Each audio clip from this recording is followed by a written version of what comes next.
म्हणतो चाकच फोन आहे होय ना म्हणतो चाकच आहे होय ना काय म्हणतो तोच ना त्यांना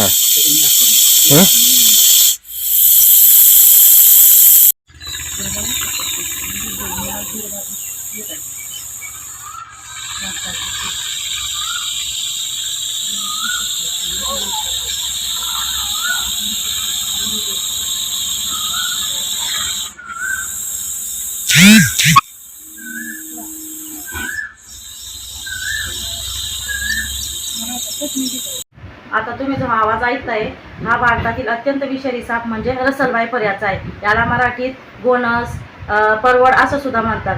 तर आता सध्या पावसाळ्याचे दिवस चालू आहे, तुम्ही बघता पाऊस चालू आहे, त्यामुळे हा साप निवाऱ्यासाठी बिळातून बाहेर येतो आणि हा साधारणतः कुठे सापडतो? गाई गोठा चारा पालापाचोळा या ठिकाणी सापडतो. तर आता भरपूर जण असे आहे की ते शेतात काम करतात. तर त्यांनी आमचं काय म्हणणं आहे, त्यांनी डायरेक्ट शेतात काम करतात, ते डायरेक्ट शेतात गेले तर त्यांना काही माहीत नसतं पालापाचोळ्यामध्ये कसं सापडणारा प्राणी आहे की नाही.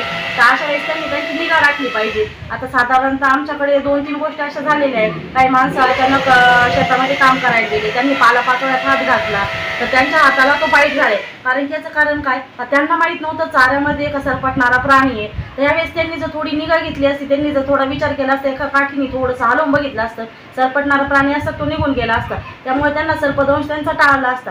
पण तेवढं त्यांच्या लक्षात आलं नाही. त्यामुळे मग आमचं एवढंच म्हणणं आहे की तुम्ही शेतात काम करताय, अशा पालापाचोळ्याच्या ठिकाणी काम करताय, तुम्ही स्वतःची काळजी घ्या. अचानक अशा शेतात जाऊ नका. घराच्या बाजूचा परिसर आपला हा स्वच्छ ठेवा, तिथे पालापाचोळा नाही, काही घाण नाही याची तुम्ही निगा घ्या, म्हणजे याच्यामुळे तुमचा सर्पदंश टाळेल. या गोनस जातीच्या सापाचा आवाज आहे. याचा आवाज कसा येतो? कुकरच्या शिट्टीसारखा आवाज असतो याचा. तर असा पुढेही आवाज आढळला तर तुम्ही समजून जा का आता विषारी साप आहे इथे, का आपण त्याच्यापासून लांब राहिलेलं बरं आहे. आपण जर आता काम करतोय मग आपण आपली काळजी घेतली पाहिजे. जिथे तुम्हाला आवाज ऐकू येईल तिथं तुम्ही स्वतःची काळजी घ्या. स्वतःची काळजी घ्या. आणि असं जर काही आढळलं तर तुम्ही जवळच्या सर्पमित्राशी किंवा वन विभागाशी कॉन्टॅक्ट करा, जेणेकरून ते येतील, ते तुमचाही जीव वाचवतील, सर्पाचाही जीव वाचवतील. कारण सर्पही हा एक त्याला जीव असतो.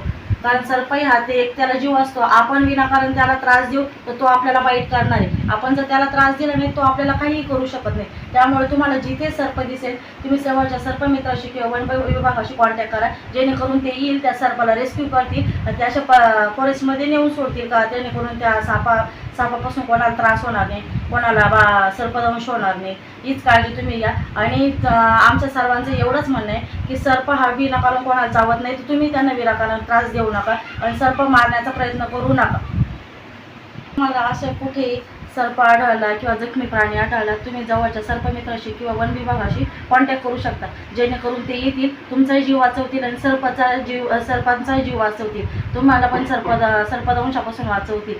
तसेच मित्रांनो आपल्या परिसरात पुढेही तुम्हाला सर्प आढळला तर तुम्ही जवळच्या सर्पमित्राशी कॉन्टॅक्ट करा किंवा वन विभागाशी कॉन्टॅक्ट करा. सर्प वाचवा, निसर्ग वाचवा, पर्यावरण राखा आणि सर्पदंश टाळा.